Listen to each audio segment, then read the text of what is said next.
Ma'am আসসালামু আলাইকুম। আসসালাম। আজকে তোমাদের আমরা পড়াবো ইলেকট্রোলাইটস সম্পর্কে। আমাদের বডির যেসব মেজর ইলেকট্রোলাইটস আছে সেগুলো সম্পর্কে পড়বো, আর সেগুলো হোমিওস্ট্যাসিস কিভাবে মেইনটেইন হয়, হ্যাঁ, ব্যালেন্স কিভাবে মেইনটেইন হয়, নরমাল লেভেলটা মেইনটেইন হয় সেটা সম্পর্কে।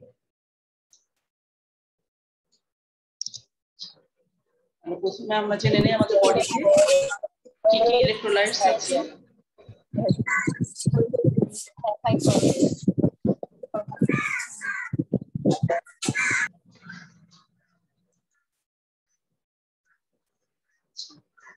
আমাদের বডির মেইন ইলেকট্রোলাইটস যেগুলো আছে সেগুলোর মধ্যে আমরা সেগুলোকে ভাগ করি কি এক্সট্রা সেলুলার ফ্লুইডে আর ইন্টারসেলুলার ফ্লুইডে কি পরিমাণ আছে, এখানে অ্যামাউন্ট দেওয়া আছে। হ্যাঁ, আমরা যখন ইলেকট্রোলাইট ডিস্ট্রিবিউশন সম্পর্কে পড়বো আমরা মেইনলি এক্সট্রা সেলুলার ফ্লুইড বা ব্লাডে যে আমরা ইলেকট্রোলাইট আছে সেটা আমরা দেখতে পাই। হ্যাঁ, মানে সেটা আমরা দেখি, আমরা খুব সহজে ব্লাড ড্র করে ইলেকট্রোলাইটটা মেজার করতে পারি, তাই না? তাহলে আমরা ইসিএফ সম্পর্কে আমরা মেইনলি জানবো ইলেকট্রোলাইটের ক্ষেত্রে। যেমন সোডিয়াম এক্সট্রা সেলুলার ফ্লুইডে থাকবে 140 মিলিমোল পার লিটার এভারেজে, আর ইন্ট্রাসেলুলার ফ্লুইডে 10 মিলিমোল পার লিটার। ইসিএফ এ বেশি থাকে, হ্যাঁ, সোডিয়ামের মোস্ট পার্টটা থাকে ইসিএফ এ। পটাশিয়াম আবার ঠিক উল্টো, এটা 4 মিলিমোল পার লিটার থাকবে এক্সট্রাসেলুলার ফ্লুইডে, আর ইন্ট্রাসেলুলার ফ্লুইডে 140 মিলিমোল পার লিটার। এটা আইসিএফ এ বেশি থাকে, সেলের ভিতরে বেশি থাকে, সেলের বাইরে থাকে কম, কিন্তু এই 4 মিলিমোল পার লিটার এটা আবার খুবই ন্যারো রেঞ্জে মেইনটেইন হয়। খুব ভালোভাবে বডিকে এটা মেইনটেইন করতে পারে, কারণ এই রেঞ্জ যেমন বেড়ে গেলেও যেমন আমাদের বডির অনেক অসুবিধা হয়, আবার কমে গেলে অসুবিধা হয়, এমন মানুষের ডেথ পর্যন্ত হতে পারে। ঠিক আছে, খুব ন্যারো রেঞ্জে এটা মেইনটেইন করে। সোডিয়ামের ক্ষেত্রে আবার যেইটা না, হ্যাঁ, বেশ একটা ওয়াইড রেঞ্জে এটা মেইনটেইন করতে পারে। এরপরে আসে calcium 2.5 millimole per litre extra cellular ফ্লুইডে থাকবে, ইন্টারসেলুলার ফ্লুইডে 0.1 মাইক্রোমোল পার লিটার। হ্যাঁ, খুব অল্প থাকে ICF. Magnesium 1.5 millimole per litre ECF থাকবে, আর সেলের ভিতরে থাকবে 30 মিলিমোল পার লিটার, হ্যাঁ, বেশি পরিমাণে। ক্লোরাইড বাইরে বেশি থাকে 100 মিলিমোল পার লিটার, আর সেলের ভিতরে 4 মিলিমোল পার লিটার। বাইকার্বনেট আমরা তো এটা রেঞ্জ আগেই জেনেছি, তাই না? 27 মিলিমোল পার লিটার ইসিএফ এ থাকে, আর 10 মিলিমোল পার লিটার থাকবে সেলের ভিতরে, হ্যাঁ, ইন্টারসেলুলার ফ্লুইডে। ফসফেট সেলের বাইরে থাকবে অল্প 2 মিলিমোল পার লিটার, হ্যাঁ, ভিতরে 60 millimole per litre. Glucose 5.5 millimole per litre থাকবে আমাদের ইসিএফ এ বা ব্লাডে আমরা পাই, আর সেলের ভিতরে 0 to 1 millimole per litre. Protein 2 gram per decilitre আর 16 গ্রাম পার ডেসিলিটার সেলের ভিতরে। এই হচ্ছে মোটামুটি রেঞ্জগুলো, ইলেকট্রোলাইটস এর রেঞ্জগুলো। এর মধ্যে মেজর ইলেকট্রোলাইটস আমরা সোডিয়াম, পটাশিয়াম, ক্যালসিয়াম, ফসফেট, হ্যাঁ, এগুলো তো বলি আমরা, এগুলো সম্পর্কে আমরা মেইনলি আলোচনা করি।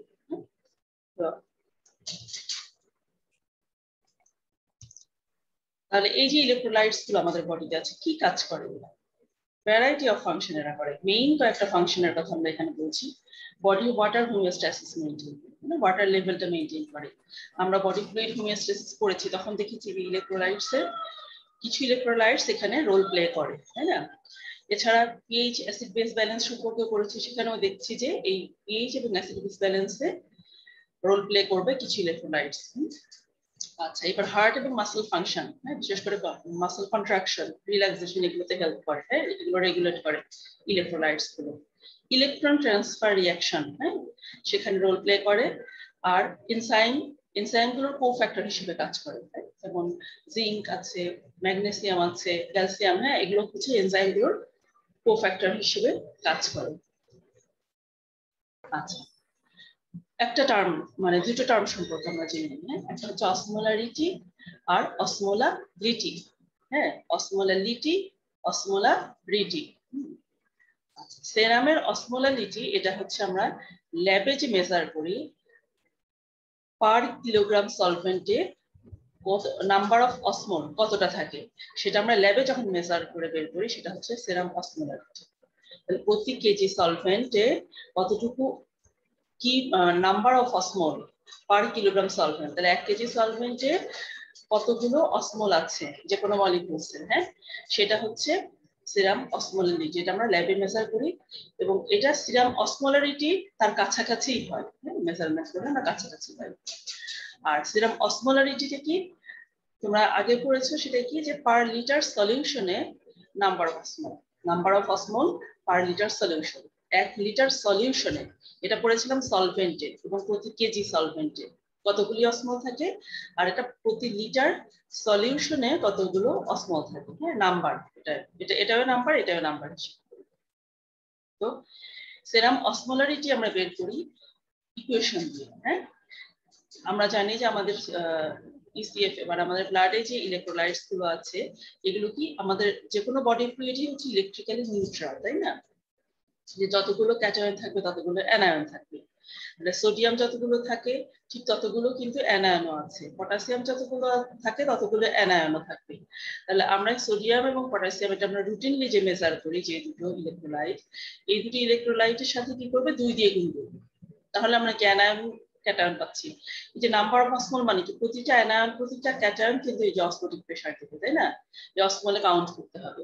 তাহলে আমরা এই জন্য সোডিয়াম পটাশিয়াম এই দুটোর আমরা মেজারমেন্ট করে তাকে আমরা 2 দিয়ে গুণ করব, তার সাথে কি গ্লুকোজের মিলিমোল পার লিটার হিসেবে অ্যাড করব, কত মিলিমোল পার লিটার, আর ইউরিয়া, ঠিক আছে। তাহলে এই গ্লুকোজ, ইউরিয়া আর সোডিয়াম পটাশিয়ামকে 2 দিয়ে গুণ করে যেটা পাবো, এই টোটাল যে যোগ করে যে আমরা অ্যামাউন্ট পাচ্ছি সেটাই হচ্ছে সেরাম অসমোলারিটি। হ্যাঁ, সেরাম অসমোলারিটি, তাহলে অসমোলারিটি কাছাকাছি, কিন্তু আমরা মেজার করি 2 ভাবে, একটা ল্যাবে মেজার করি এবং প্রতি কেজি সলভেন্টে কতটুকু থাকবে, কতগুলি অসমোল থাকবে সেটা, আর একটা হচ্ছে কি আমরা সোডিয়াম পটাশিয়াম গ্লুকোজ এবং ইউরিয়া এটা থেকে আমরা মেজার করে বের করি কতটুকু থাকে।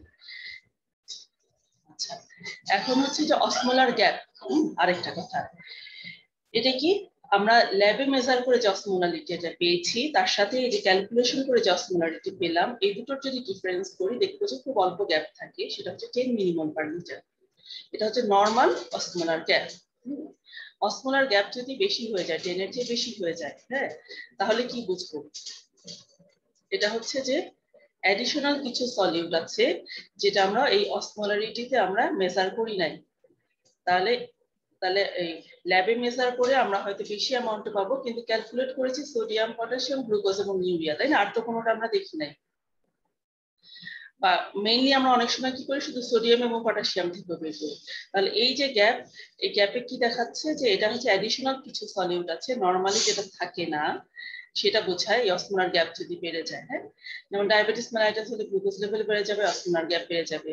ইথানল পয়জনিং যদি হয় সেখানে হচ্ছে এটা একটা নেগেটিভ, মানে এটা তখন ব্লাডে বেড়ে গেলে আমাদের অসমোলার গ্যাপ বেড়ে যাবে।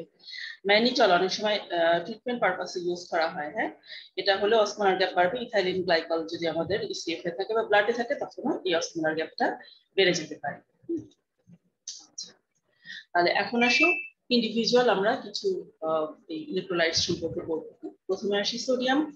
আমাদের বডিতে টোটাল যে সোডিয়াম থাকে তার অ্যামাউন্ট হচ্ছে 3600 থেকে 4200 মিলিমোল পার লিটার। হ্যাঁ, এটা হচ্ছে টোটাল বডি সোডিয়াম, সরি 3600 থেকে 4200 মিলিমোল। হ্যাঁ, এটা টোটাল বডি সোডিয়াম। আচ্ছা, আর যদি এটা ইসিএফ এ যদি আমরা ডিস্ট্রিবিউশন ধরি তাহলে এটা হবে কেমন, এটা 90% হচ্ছে ইসিএফ এ থাকবে, যে টোটাল যে সোডিয়াম থাকে আমাদের বডি 90% ইসিএফ এ থাকে, আর 10% থাকবে আইসিএফ এ সেলের ভিতরে। ডেইলি আমরা ইনটেক করি 100 থেকে 200 মিলিমোল এই পরিমাণ সোডিয়াম, এবং মেনলি হচ্ছে টেবিল সল্টের মাধ্যমে, তাই না, যে লবণ আমরা খাই খাবার লবণ সেটাতে থাকে। এছাড়া ফ্রুট এবং ডায়েট, অন্য ডায়েট যদি সল্টি ডায়েট খাই, যেমন ফ্রেঞ্চ ফ্রাই খেলাম, চানাচুর খেলাম, আচার খেলাম, সবগুলো থেকে আমাদের এক্সট্রা সল্ট অ্যাড হয়। হ্যাঁ, তোমরা হাইপারটেনশন ম্যানেজমেন্ট পড়েছো হয়তো, ফিজিওলজিতে তোমরা ফিজিওলজিতে একটু পড়েছো তোমরা, হ্যাঁ, রেনাল সিস্টেমে, তখন দেখেছো যে এই সোডিয়াম লেভেলটা খুবই ইম্পর্টেন্ট, হ্যাঁ, আমাদের কিডনি ফাংশনের জন্য, আবার আমাদের হাইপারটেনশন যাদের আছে তাদের হাইপারটেনশন ম্যানেজমেন্টের জন্য। আচ্ছা, এতে সোডিয়ামের output 100 to 200 millimole per day, এবং এই আউটপুটটা কোন কোন রুটে হয়, ইউরিন দিয়ে যায় মোস্ট, 90% সোডিয়াম ইউরিন দিয়ে লস হবে, এছাড়া ফেসেস দিয়ে এবং সোয়েট দিয়ে, হ্যাঁ, আমাদের ঘামের সাথে স্টুলের সাথে কিছু পরিমাণে সোডিয়াম যাবে, ঠিক আছে। তাহলে টোটাল যে বডি সোডিয়াম তার 90%ই এক্সট্রা সেলুলার ফ্লুইডে থাকবে। তাহলে সোডিয়াম ব্যালেন্সটা মেইনটেইন হয় কিভাবে, হ্যাঁ, বা মেইনটেইন করে কে? অনেকগুলি ফ্যাক্টর আছে এখানে। আমাদের বডির সোডিয়াম মেইনটেইন করে, যখন কম বাড়াতে হবে কখন কমাতে হবে, হ্যাঁ, এটা মেইনটেইন করে। এর মধ্যে যেমন সিলেক্টিভ ট্রান্সপোর্ট, হ্যাঁ, এরপরে hormonal regulation, kidney, effective circulatory volume, ঠিক আছে, thirst, sympathetic stimulation, environmental condition. তাহলে এই ফ্যাক্টরগুলো সোডিয়ামকে, আমাদের বডির সোডিয়াম লেভেলকে মেইনটেইন করে, ঠিক আছে। তাহলে এগুলো সম্পর্কে আমরা একটু করে পড়বো। প্রথমে আসি হরমোনাল রেগুলেশন। হরমোন, তিনটা হরমোন, অথবা আমরা দুইটা সিস্টেম, মানে তিনটা সিস্টেম বলতে পারি। একটা হচ্ছে aldosterone mechanism, renin angiotensin system, আর একটা অ্যাট্রিয়াল নাট্রিউরেটিক পেপটাইড বা এএনপি। এর মধ্যে অ্যালডোস্টেরন এবং রেনিন অ্যানজিওটেনসিন এই দুটো হচ্ছে আমাদের সোডিয়াম লেভেলকে বাড়ায়, সোডিয়াম রিঅ্যাবজর্পশন করে, হ্যাঁ। আর এএনপি যেটা নাট্রিউরেটিক, বোঝা যাচ্ছে নাট্রিউরেসিস করে। নাট্রি মানে সোডিয়াম, ইউরেসিস মানে ইউরিনের সাথে বের করে দিচ্ছে। তাহলে এএনপিটা সোডিয়াম লেভেল কমায়। যখন সোডিয়াম লেভেল বাড়ানোর দরকার তখন অ্যালডোস্টেরন রেনিন অ্যানজিওটেনসিন সিস্টেম কাজ করবে, যখন কমানোর দরকার তখন এএনপি সিস্টেম কাজ করবে, আর এই দুটো সিস্টেম ইনঅ্যাক্টিভ থাকবে, ঠিক আছে, এই দুটো ফ্যাক্টর ইনঅ্যাক্টিভ থাকবে। তাহলে অ্যালডোস্টেরন কি করে? এটা হচ্ছে আমাদের কিডনির, হ্যাঁ, যে রেনাল টিউবিউল আছে, নেফ্রন আছে, নেফ্রনের ডিস্টাল কনভলিউটেড টিউবিউল এবং কালেক্টিং ডাক্ট, এই দুটো জায়গায় সোডিয়াম রিঅ্যাবজর্পশন করবে। এবং এই রিঅ্যাবজর্পশনটা করবে কি, সোডিয়ামকে মানে সেলের ভিতরে নিয়ে নিবে, আর ইউরিনে ফিল্ট্রেটের মধ্যে বের করে দেবে কাকে? পটাশিয়াম আর অথবা হাইড্রোজেনকে। পটাশিয়াম অথবা হাইড্রোজেনকে, হাইড্রোজেনের এক্সচেঞ্জে সোডিয়ামটা রিঅ্যাবজর্পশন হবে। হয় পটাশিয়াম না হয় হাইড্রোজেন আমাদের বডি থেকে বের হয়ে যাবে, আর সোডিয়ামটা রিজার্ভ হবে, হ্যাঁ, অ্যালডোস্টেরনের কাজে। রেনিন অ্যানজিওটেনসিন সিস্টেম, এটা কি করে? এটা হচ্ছে অ্যালডোস্টেরন সিক্রেশনকে স্টিমুলেট করবে। তাহলে অ্যালডোস্টেরন, তখন এই অ্যালডোস্টেরনের নিজের মতো কাজ করবে। আর একটা কি, অ্যানজিওটেনসিন 2 এর পরিমাণ বাড়াবে, হ্যাঁ, যেটা কি করবে? প্রক্সিমাল কনভলিউটেড টিউবিউলে সোডিয়াম রিঅ্যাবজর্পশন, ঠিক আছে। আমাদের কিডনিতে চিন্তা করে, কিডনি যখন আসে ফিল্ট্রেট, তখন কি প্রথমে হচ্ছে যখন নেফ্রনে যাবে গ্লোমেরুলাস, তারপরে প্রক্সিমাল কনভলিউটেড টিউবিউল, হ্যাঁ, সেখানে কি সবচেয়ে বেশি সোডিয়াম, ফিল্ট্রেটে সবচেয়ে সোডিয়াম থাকবে, এখানে রিঅ্যাবজর্পশন হবে। এরপরে সেটা লুপ অফ হেনলি পার হয়ে distal convoluted tubule, collecting duct, সেখানে গিয়ে তখন কাজ করবে কি অ্যালডোস্টেরন, সে হচ্ছে সোডিয়াম রিজার্ভ করবে। আচ্ছা, আর একটা যেটা অ্যাট্রিয়াল নাট্রিউরেটিক পেপটাইড, এটা রাইট অ্যাট্রিয়াল ওয়াল থেকে সিক্রেটেড হয়, হ্যাঁ, অ্যাট্রিয়াম থেকে সিক্রেটেড হয়। আর এটা সোডিয়াম ক্লোরাইড রিঅ্যাবজর্পশনটা কমাবে কোথায়? এই যে অ্যালডোস্টেরন যেখানে কাজ করে সেখানে ডিসিটি আর collecting duct, distal convoluted tubule, collecting ডাক্টে সোডিয়াম রিঅ্যাবজর্পশন করতে দিবে না। তাহলে বলবে যে তুমি ফিল্ট্রেটেই থেকে যাও, তার মানে কি ইউরিন দিয়ে বের হয়ে যাবে তখন, হ্যাঁ, এভাবে নাট্রিউরেসিস করে। আচ্ছা, এই যে রেনিন অ্যানজিওটেনসিন অ্যালডোস্টেরন সিস্টেম, হ্যাঁ, এটা কি হয়? এই সিস্টেমটা কিভাবে কাজ করে? প্রথমে কিডনি জাক্সটা গ্লোমেরুলার অ্যাপারেটাস, তাই না, গ্লোমেরুলাস আছে ওখানে, ওখানে কি অ্যালডোস্টেরন, সরি, রেনিন সিক্রেশন হয় সেখান থেকে। তাহলে কিডনি থেকে রেনিন সিক্রেশন হলো, এটা তখন কি হবে? এটা আবার, এটা যখন ব্লাডে যাবে, এদিকে লিভার কি করবে? অ্যানজিওটেনসিনোজেন, এটা একটা প্লাজমা প্রোটিন, এটাকে সিক্রেশন করবে, হ্যাঁ।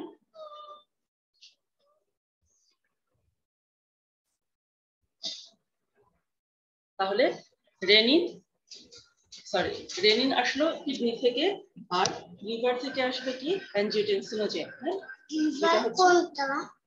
লিভার এটা, লিভার থেকে অ্যানজিওটেনসিনোজেন আসবে ব্লাডে। এখন রেনিন কি করবে? অ্যানজিওটেনসিনোজেনকে অ্যানজিওটেনসিন 1 এ কনভার্ট করবে। এরপরে আরেকটা এনজাইম আছে এসিই, অ্যানজিওটেনসিন কনভার্টিং এনজাইম, এটা কি করবে?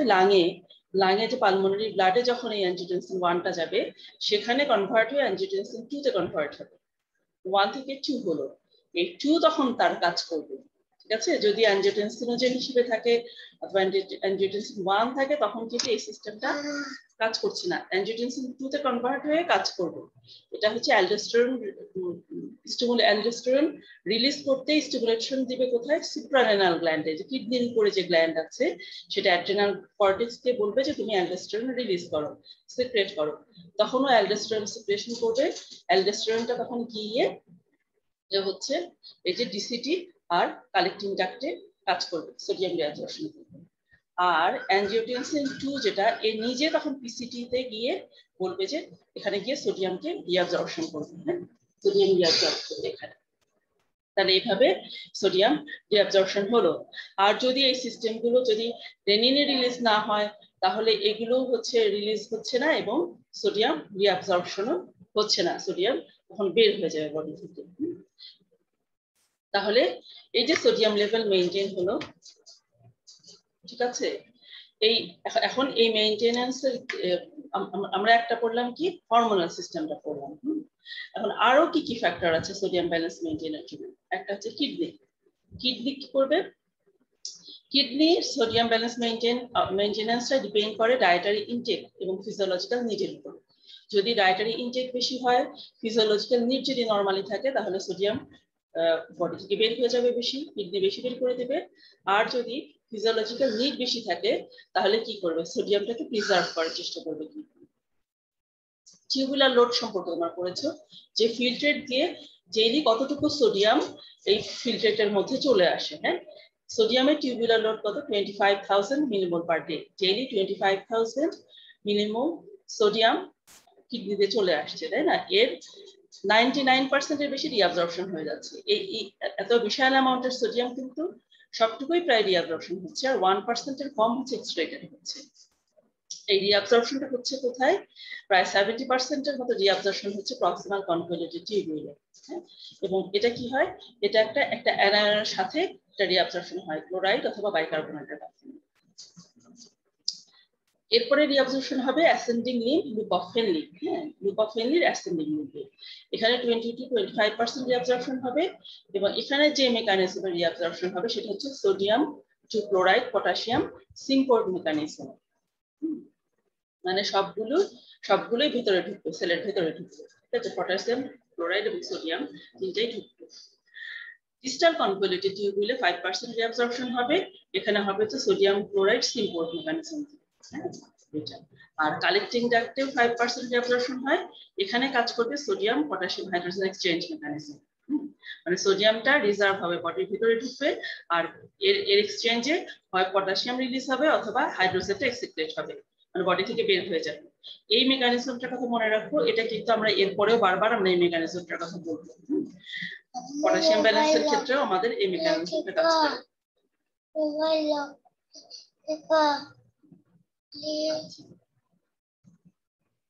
আচ্ছা, এরপরে আরেকটা ফ্যাক্টর কি, selective transport mechanism. Selective transport mechanism কি, এখানে হচ্ছে সোডিয়াম পাম্প, ঠিক আছে। সোডিয়াম পাম্প যেটা আছে এটা কি করে, এটা হচ্ছে যে আমরা জানি যে পাম্পটা কিভাবে কি করে, তিনটা সোডিয়াম এবং তিনটা সোডিয়ামকে সে হচ্ছে সেলের ভেতরে ঢুকায়, দুটো পটাশিয়ামকে বের করে দেয়, ঠিক আছে। তাহলে এইভাবে কি হয়, আইসিএফ সোডিয়াম তিনটা সোডিয়াম আর এক্সচেঞ্জে দুটা পটাশিয়াম আর কি রিলিজ হয়। হ্যাঁ, এখানে এই পাম্পটা তখন কি করবে, সোডিয়াম ইসিএফ সোডিয়ামকে হাই রাখবে আর আইসিএফ সোডিয়ামকে লো রাখবে এই পাম্পের মাধ্যমে। এটা হচ্ছে কনসেন্ট্রেশন গ্রেডিয়েন্টের এগেইনস্টে কাজ করে। এফেক্টিভ সার্কুলেটরি ভলিউম, এটা হচ্ছে যে বা ইসিএফ ভলিউমও এটা বলা যায়। ইসিএফ ভলিউম যত বেশি বাড়বে তখন কি হবে, সোডিয়াম রিঅ্যাবসর্পশন তা তত কমবে। ইসিএফ ভলিউম বেড়ে গেছে তখন আমাদের কিডনি সিগন্যাল পাবে যে বেশি বেশি এখন আমাদের বডি থেকে এক্সট্রেট করে দিতে হবে, ওয়াটারও এক্সট্রেট করবে, সেই সাথে সোডিয়াম এক্সট্রেট করবে, রিঅ্যাবসর্পশনটা কম হবে। থার্স্টটাও এটা হচ্ছে সোডিয়াম ইনটেককে রেগুলেট করতে পারে। সিম্প্যাথেটিক স্টিমুলেশন, এটা কি করবে, সল্ট এবং ওয়াটার রিটেনশন করবে, মানে রিজার্ভ করবে, হ্যাঁ, প্রিজার্ভ করবে, ধরে রাখবে। এনভায়রনমেন্টাল কন্ডিশন, এটা হচ্ছে এক্সেসিভ হিট যদি হয় অথবা ভিগোরাস এক্সারসাইজ হয় তখন সোডিয়াম লসটা বেড়ে যাবে, তাই না। অনেক গরমে মানুষ ঘামে বেশি, সোডিয়াম লস হয় বেশি, অথবা ভিগোরাস এক্সারসাইজ করলে সোডিয়াম লস হয় আমাদের বডি থেকে। আচ্ছা, তাহলে এখন আসো কি, যদি সোডিয়াম বেড়ে যায়, হ্যাঁ, সোডিয়াম বা সোডিয়াম ক্লোরাইড যদি আমাদের বডিতে বেড়ে যায় তখন কি হয়? যদি সোডিয়াম বেড়ে যায় এর সাথে সাথে কি করবে, কিন্তু ওয়াটারকেও রিজার্ভ করে রাখবে, হ্যাঁ, পানিকেও সাথে সাথে রাখবে। তাহলে ইফেক্টিভ সার্কুলেটরি ভলিউম বাড়বে।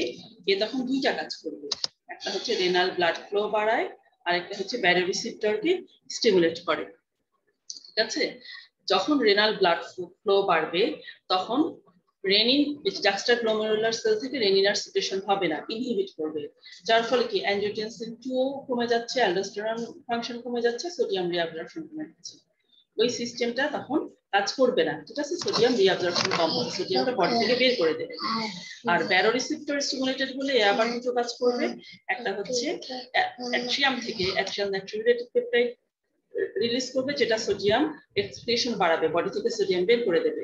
আর একটা কি ভ্যাসোমোটর সেন্টারকে স্টিমুলেট করবে, যার ফলে সিম্প্যাথেটিক আউটফ্লোটা কমে যাবে, জিএফআর বেড়ে যাবে, তখন কিডনি অটোমেটিক সিগন্যাল পাবে যে আমাকে এটা বের করে দিতে হবে, ওয়াটার এবং সোডিয়ামটা বের করে দিতে হবে, হ্যাঁ, তাহলে এক্সক্রিশন বাড়বে। এই সব ফ্যাক্টর মিলিয়ে আমাদের সোডিয়াম ক্লোরাইড লেভেলটাকে আবার নরমালে নিয়ে আসে। ঠিক আছে, আর যদি বেড়ে যায়, যদি কমে যায় সোডিয়াম ক্লোরাইড, তখন কি হবে? তাহলে প্লাজমা সোডিয়াম কমে যাচ্ছে, যার ফলে এক্সট্রাসেলুলার ফ্লুইড ভলিউম সেটাও কমে যাচ্ছে, তখন জাক্সটাগ্লোমেরুলার অ্যাপারেটাস কিডনি, হ্যাঁ, স্টিমুলেটেড হবে, এবং সেই রেনিন অ্যাঞ্জিওটেনসিন সিস্টেমটা কাজ করে সোডিয়াম রিঅ্যাবজর্পশন করবে এবং প্লাজমা সোডিয়ামটা নরমাল লেভেলে চলে আসবে।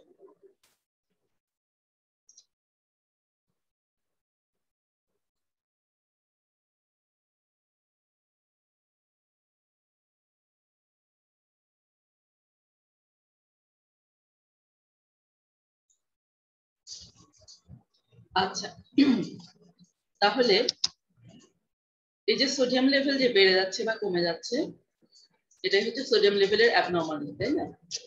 তাহলে যদি 135 মিলিমোল পার লিটার এর চেয়ে কম যদি সোডিয়াম হয়, তখন আমরা সেটাকে বলি হাইপোন্যাট্রিমিয়া। ঠিক আছে, হাইপোন্যাট্রিমিয়া।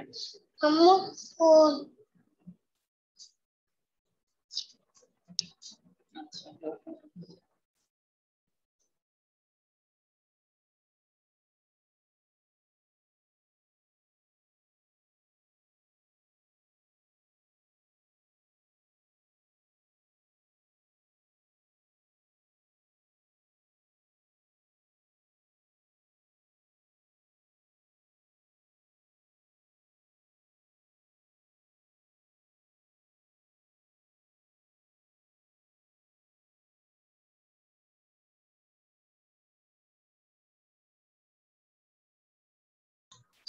আচ্ছা, তাহলে হাইপোন্যাট্রিমিয়া হবে কখন? যখন 135 মিলিমোল পার লিটার এর চেয়ে কম লেভেল হবে ইসিএফ, এক্সট্রাসেলুলার ফ্লুইড লেভেলে সোডিয়াম কমে যাবে এর চেয়ে কম, হাইপোন্যাট্রিমিয়া। আসলে এই যে আমরা এর আগেও বলেছি সোডিয়াম কিন্তু একা একা থাকে না, সবসময় তার সাথে ওয়াটার থাকে, হ্যাঁ, তাহলে এই আমরা যখন পার লিটার ইসিএফ এ যখন কাউন্ট করব, তাহলে এর সাথে কি রিলেটেড আছে ওয়াটার, তাই না? তাহলে একটা ওয়াটারের পরিমাণও ডিপেন্ড করে সোডিয়াম কনসেন্ট্রেশনের উপর। এমন হতে পারে যে কোনো কারণে যদি ওয়াটার লেভেল বেড়ে যায়, কিন্তু সোডিয়াম কনসেন্ট্রেশন হয়তো একই আছে, কিন্তু তাও পার লিটারে সোডিয়ামের কনসেন্ট্রেশন তখন কম দেখাবে। টোটাল বডি সোডিয়াম এক আছে, কিন্তু লিটারে কম দেখাবে। তাহলে এই হাইপোন্যাট্রিমিয়াটা সবসময় হাইপোন্যাট্রিমিয়া হলেই এটা যে সোডিয়াম ডিপ্লিশন এটা না, তখন আমাকে ওয়াটার লেভেলের সাথে, ওয়াটারের অ্যামাউন্টের সাথে সেটাকে একটু কোরিলেট করতে হবে, যে এটা কি ট্রু হাইপোন্যাট্রিমিয়া নাকি আসলে ওয়াটার বেড়ে যাওয়ার কারণে হাইপোন্যাট্রিমিয়া শো করছে, অ্যাকচুয়ালি সোডিয়ামের পরিমাণ একই আছে। তাহলে আমার সাথে সাথে ফ্লুইড স্ট্যাটাসটাও দেখতে হবে, সোডিয়ামের সাথে সাথে ফ্লুইড স্ট্যাটাস কেমন সেটাও দেখতে হবে, হ্যাঁ, হাইপোন্যাট্রিমিয়া ডায়াগনোসিস করতে গেলে। আচ্ছা, এখন হাইপোন্যাট্রিমিয়া কি কি কারণ হতে পারে? এটা 3 ধরনের হয়, একটা হচ্ছে হাইপারটনিক হাইপোন্যাট্রিমিয়া, ঠিক আছে, হাইপোন্যাট্রিমিয়া এটা কিন্তু টনিসিটি মেইনটেইন করছে, টনিসিটি কমে যাওয়ার কথা কিন্তু এখানে বেড়ে যাচ্ছে, তাই না? তাহলে হাইপারটনিক হাইপোন্যাট্রিমিয়া, আইসোটনিক হাইপোন্যাট্রিমিয়া, আর হাইপোটনিক হাইপোন্যাট্রিমিয়া। হাইপোটনিক হাইপোন্যাট্রিমিয়াকে আমরা আবার 3 ভাগে ভাগ করি, ভলিউমের সাথে রিলেটেড, হ্যাঁ, ওই যে ফ্লুইড ভলিউমটা অ্যাসেস করে, হাইপার ভলিউমিক, ইউভলিউমিক মানে নরমাল ভলিউম, আর হাইপোভলিউমিক। ঠিক আছে, তাহলে প্রথমে আমরা পড়ি হাইপারটনিক হাইপোন্যাট্রিমিয়া। এখানে একটু খেয়াল করো, যেটা হাইপারটনিক মানে কি প্লাজমা অসমোলারিটি বেড়ে গিয়েছে, কিন্তু হাইপোন্যাট্রিমিয়া আছে, তার মানে সোডিয়াম কনসেন্ট্রেশন কিন্তু কম। তাহলে অসমোলারিটি বাড়ার নিশ্চয়ই অন্য কোনো কারণ আছে। ঠিক আছে, সোডিয়াম কনসেন্ট্রেশন আমরা কম পাচ্ছি, অ্যাকচুয়ালি এটা no reduction of total body sodium. তাহলে টোটাল বডি সোডিয়াম কমে নাই অ্যাকচুয়ালি, কারণ সোডিয়াম কনসেন্ট্রেশন তাহলে কেন কম পাচ্ছি, এই যে কারণেই হোক প্লাজমা অসমোলারিটি যখন বাড়বে তখন কি করবে, ইন্ট্রাসেলুলার ফ্লুইড থেকে কি করবে, ফ্লুইডটাকে টেনে নিবে অসমোলারিটি রেগুলেট করার জন্য, তাই না? আইসিএফ থেকে ফ্লুইড নিয়ে নিচ্ছে, তাহলে ফ্লুইডের পরিমাণও বেড়ে গেছে এখানে। ঠিক আছে, তাহলে তখন ফ্লুইড বেড়ে যাওয়ার কারণে সোডিয়াম একই আছে কিন্তু আমরা কনসেন্ট্রেশনটা কম পাচ্ছি। এটাকে বলছে dilutional drop of sodium due to presence of osmotically active particles in plasma which causes water shift from ICF to ECF. ঠিক আছে, তাহলে মেকানিজমটা জটিল। এটা কি কি কারণে হতে পারে, অন্য কোনো কারণ? তাহলে সোডিয়াম ছাড়া আর কে কে অসমোটিক প্রেসার মেইনটেইন করে, তারা বেড়ে গেছে। যেমন গ্লুকোজ যদি বেড়ে যায়, হ্যাঁ, ডায়াবেটিস মেলাইটাস বা হাইপারগ্লাইসেমিয়া হলে এটা হতে পারে। ইউরেমিয়া, রেনাল ফেলিওর হয়ে ইউরিয়া লেভেল বেড়ে গেছে, ইউরেমিয়া হলে। এছাড়া ম্যানিটল, সরবিটল, গ্লিসারল, এগুলো যদি ব্লাডে এগুলো লেভেল বেড়ে যায়, এই সবগুলি অসমোটিক্যালি অ্যাক্টিভ পার্টিকেল। তাহলে হাইপারটনিক হয়েছে এইসব অসমোটিক্যালি অ্যাক্টিভ পার্টিকেল বাড়ার জন্য। এরা আবার ওয়াটারকে টেনে এনেছে আইসিএফ থেকে ইসিএফ এ, যার ফলে আমাদের ফ্লুইড লেভেল বেড়ে গেছে এবং সোডিয়াম, টোটাল বডি সোডিয়াম একই থাকার পরেও সোডিয়ামের কনসেন্ট্রেশন আমরা এখন কম পাচ্ছি। তাহলে এক্ষেত্রে আমরা কি করবো, তখন আমরা চিন্তা করবো, যখন আমি গ্লুকোজ বেশি পেয়েছি, হ্যাঁ, তখন তো বুঝে গেছি যে আমার হাইপোন্যাট্রিমিয়া হওয়ার কারণে এটা হতে পারে। তাহলে আসলেই এটা কিনা, নাকি অন্য আরো কজ আছে হাইপোন্যাট্রিমিয়া, যেটা জানার জন্য আমরা সোডিয়াম লেভেলটাকে কারেক্ট করি।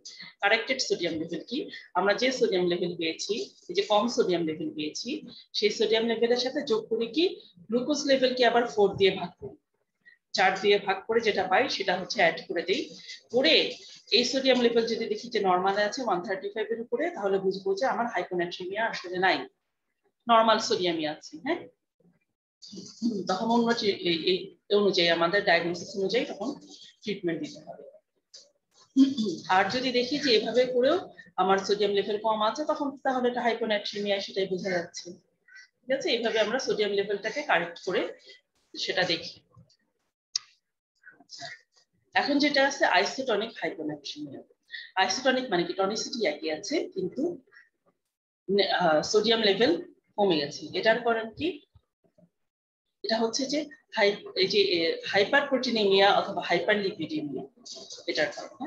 তাহলে সোডিয়াম লেভেল কম, তাহলে নরমালি এটা হচ্ছে নরমাল পার্সনের, ধরো এটা লিপিড এবং প্রোটিনের অ্যামাউন্ট আর এটা হচ্ছে সোডিয়াম, তাহলে আমরা কনসেন্ট্রেশন কিন্তু এই টোটাল অ্যামাউন্টে দেখছি সোডিয়াম। যে পরিমাণ সোডিয়াম আমরা এখানে পাচ্ছি নরমালি সোডিয়াম, এখন কোনো কারণে প্রোটিন এবং লিপিডের পরিমাণ বেড়ে গেছে, হ্যাঁ, বেড়ে যাওয়ার ফলে অসমোলারিটি বেড়ে গেছে।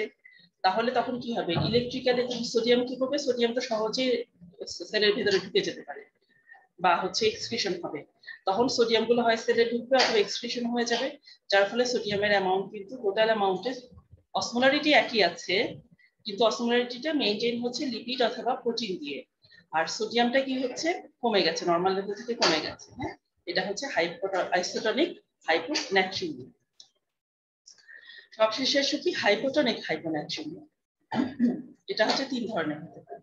তাহলে খেয়াল করে, হাইপোটনিক টনিসিটি কম, হাইপোন্যাট্রিমিয়া সোডিয়াম লেভেল কম, এর সাথে সাথে 3টা কন্ডিশন হতে পারে। একটা হচ্ছে হাইপোভলিউমিক, ভলিউমও কম।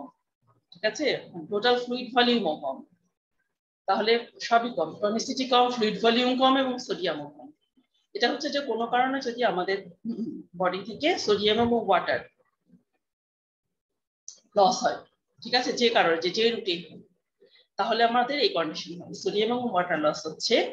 এই লসটা একটা হচ্ছে কিডনি রুটে হতে পারে, তখন আমরা বলবো রেনাল লস, আর একটা হচ্ছে কিডনি ছাড়া অন্য কোনো রুটে যদি লস হয় সেটা হচ্ছে এক্সট্রা রেনাল লস। কি কি হতে পারে extra renal loss, dehydration, diarrhoea, vomiting. আর কিডনি রুটে যে লস হবে সেটা হচ্ছে রেনাল ফেলিওর, ডায়াবেটিক হচ্ছে এক ধরনের ড্রাগ যেটা হচ্ছে আমাদের বডি থেকে সোডিয়াম বের করে দিবে। তাহলে ডায়াবেটিক এক্সেস সেই সাথে ওয়াটারও বের করে দিবে। ACE inhibitor, mineral corticoid deficiency মানে অ্যালডোস্টেরন ডেফিসিয়েন্সির জন্য এটা হতে পারে। এরপরে কি ইউ ভলিউমে সোডিয়াম কমেছে, টনিসিটি কমেছে, কিন্তু ফ্লুইড ভলিউম একই আছে। এটা কি সিআর হচ্ছে syndrome of inappropriate ADH secretion. Normal ADH এর ফাংশন তোমরা জানো তাই না, যখন আমরা অ্যান্টি ডায়োরেসিস হ্যাঁ যখন আমাদের মানে ওয়াটারকে রিজার্ভ করবে তাই না, প্রিজার্ভ করবে। আর এটা হচ্ছে যদি কোনো কারণে এডিএইচ এর আমাদের হাইপোথ্যালামাসে টিউমার হয়েছে তার ফলে এডিএইচ সিক্রেশন বেশি হচ্ছে। এটা এমন না, এটা কিন্তু ওয়াটার লেভেল এটা মেইনটেইন করতে পারছে না। কোনো কারণে আমাদের ফ্লুইড যদি কমে যায় তখন কিন্তু এডিএইচ আর সিক্রেশন হয় না, এডিএইচ লেভেল কমে যাওয়ার কথা, কিন্তু এখানে এডিএইচ তাও কাজ করতে থাকবে। এডিএইচ এর সাথে ফ্লুইডের ভলিউমের কোনো সম্পর্ক থাকবে না, কন্ট্রোল থাকে না ভলিউম। হাইপোথাইরয়েডিজম পোস্ট অপারেটিভ মানে অপারেশনের পরবর্তী স্টেজে এটা হতে পারে ACTH deficiency, adrenocorticotropic hormone deficiency গুলো হতে পারে। এটা হচ্ছে ভলিউম নরমাল থাকবে কিন্তু হাইপোটনিক হাইপোনাট্রিমিয়া। থার্ড আর একটা কন্ডিশন যেটা যে সোডিয়াম লেভেল কম, টনিসিটি কম, কিন্তু ভলিউম আবার বেশি। ঠিক আছে, ভলিউম বেশি। এইটা কখন হবে? কোনো কারণে আমাদের বডির ফ্লুইড বডি থেকে এক্সপ্রেশন হতে পারছে না, ফ্লুইড জমা হয়ে থাকছে সেই সব কারণে। যেমন একটা হতে পারে সিসিএফ কনজেস্টিভ কার্ডিয়াক ফেলিওর। এটা হচ্ছে হার্টের চারপাশে পেরিকার্ডিয়ামের ভেতরে যদি ফ্লুইড জমা হয় তাহলে কি হার্টটা ঠিকমতো এক্সপ্যান্ড করতে পারে না, তখন কি ভেনাস রিটার্ন ঠিকমতো হবে না। ভেনাস রিটার্ন যদি ঠিকমতো না হয় তাহলে কার্ডিয়াক আউটপুট ঠিকমতো হয় না, যার ফলে কি এফেক্ট করে কিডনিতে ওয়াটার, যেটা ওয়াটার বের হয়ে যাওয়ার কথা সেই পরিমাণটা কমে যায়। ভেনাস রিটার্ন ঠিকমতো না হওয়ার কারণে আমাদের ডিপেন্ডেন্ট পার্ট ইডিমা হয়, বডিতে ফ্লুইড জমা হয়, তাহলে হাইপারভলিমিয়া হয়ে গেল। আবার এদিকে হাইপোটনিক হাইপোনাট্রিমিয়া আছে। ঠিক আছে, এইটা। আর একটা কি ক্রনিক লিভার ডিজিজ, এটা কি কারণে হয়? এটা হচ্ছে লিভারের ডিজিজের কারণে। লিভার যদি প্রোটিন সিনথেসিস না করতে পারে তখন কি হবে? অসমোলারিটিটা ঠিকমতো মেইনটেইন হয়, অসমোলারিটি কমে যায়। অসমোলারিটি যখন কমে যাবে তখন কি হবে? আমাদের হাইপোপ্রোটিনেমিয়া হয়ে তখন কি ফ্লুইড গুলো টিস্যু স্পেসে চলে যাবে, হ্যাঁ ঠিকমতো এখানে ব্লাড ভেসেলের ভিতরে আর কি ফ্লুইড থাকে না। হ্যাঁ এখানে তাহলে হাইপোটনিসিটি হচ্ছে কিন্তু ভলিউম আবার বেশি, টোটাল ফ্লুইড ভলিউম বেড়ে যাচ্ছে এবং হাইপোনাট্রিমিয়া। হ্যাঁ তিনটা কন্ডিশন এখানে মিট করছে। আচ্ছা, নেফ্রোটিক সিনড্রোম আর একটা হচ্ছে অ্যাডভান্সড রেনাল ফেলিওর, এই দুটোই কিডনি ডিজিজ। এই দুটোতেও প্রোটিন কমে যাওয়ার কারণেই হচ্ছে ফ্লুইডটা জমা হয়ে থাকছে আমাদের বডিতে, ইডিমা হচ্ছে। কিন্তু এই দুটোর কারণ হচ্ছে এই দুটো হচ্ছে ফ্লুইড প্রোটিনটা লস হচ্ছে কিডনি দিয়ে। তাহলে সিএলডি এবং নেফ্রোটিক সিনড্রোম রেনাল ফেলিওর তিনটাতেই প্রোটিন কমে যাচ্ছে। সিএলডি তে কমছে, প্রোটিন তৈরি হচ্ছে না। আর নেফ্রোটিক সিনড্রোম আর রেনাল ফেলিওরে কি হচ্ছে? প্রোটিনটা তৈরি হয় হয়তো নরমালি, কিন্তু এটা বডি থেকে এক্সপ্রেশন হয়ে যাচ্ছে বেশি। ঠিক আছে, আচ্ছা এখন আসলে হাইপারনেট্রিমিয়া যেটা 145 মিলিমোল পার লিটারের বেশি যদি সোডিয়াম হয় আমাদের সিএফ এ, তাহলে আমরা বলবো হাইপারনেট্রিমিয়া। এবং এটার কারণ কি? যদি সোডিয়াম তো লস হবেই, ওয়াটার লস হচ্ছে, কিন্তু সোডিয়ামের চাইতে water loss in excess of sodium loss. হ্যাঁ ওয়াটার লসটা বেশি হচ্ছে আমাদের বডিতে। কোনো কারণটা কি? Hyper aldosteronism. এটা প্রাইমারি যদি হয় তার মানে কি অ্যালডোস্টেরন গ্ল্যান্ডে কোনো সুপ্রারেনাল গ্ল্যান্ডের ডিজিজের কারণে বা অ্যাড্রিনাল কর্টেক্সের কোনো সমস্যার কারণে সেখান থেকে অ্যালডোস্টেরন সিক্রেশন বেশি হচ্ছে, যার ফলে কি সোডিয়াম লেভেল বেড়ে যাচ্ছে। হ্যাঁ সোডিয়াম প্রিজার্ভ হচ্ছে আমাদের বডি। আর একটা সেকেন্ডারি হাইপার অ্যালডোস্টেরনিজম, অ্যালডোস্টেরন বেড়ে গেছে কিন্তু তার কারণ অন্য। কারণগুলো কি কি? তো যদি ওয়াটার ইনটেক কম করে, সে অজ্ঞান হয়ে আছে তাই না, অথবা তার এমন সমস্যা হচ্ছে খেতে পারছে না, নসিয়া, পানি নাই, অথবা বলা যে সে ইচ্ছে করে পানি খাচ্ছে না। স্কিন দিয়ে যদি কোনো কারণে লস হয় বেশি, ফিভার, হাইপারথাইরয়েডিজম, হট এনভায়রনমেন্ট। হ্যাঁ আরেকটা কি? রেসপিরেটরি ট্র্যাক্ট দিয়ে যদি লস হয় বেশি, হাইপারভেন্টিলেশন, হাই অল্টিটিউড ফিভার, হ্যাঁ এগুলোর কারণে। আরেকটা ইউরিন দিয়ে যদি কোনো কারণে লস হয় বেশি, ওয়াটার লসটা বেশি হচ্ছে। ডায়াবেটিস ইনসিপিডাস, ডায়াবেটিস মেলাইটাসও হতে পারে।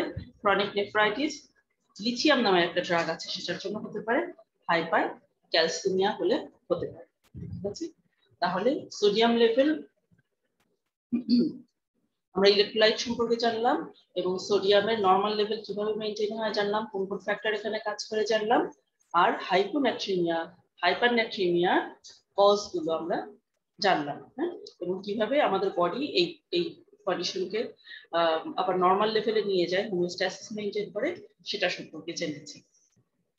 আচ্ছা, তাহলে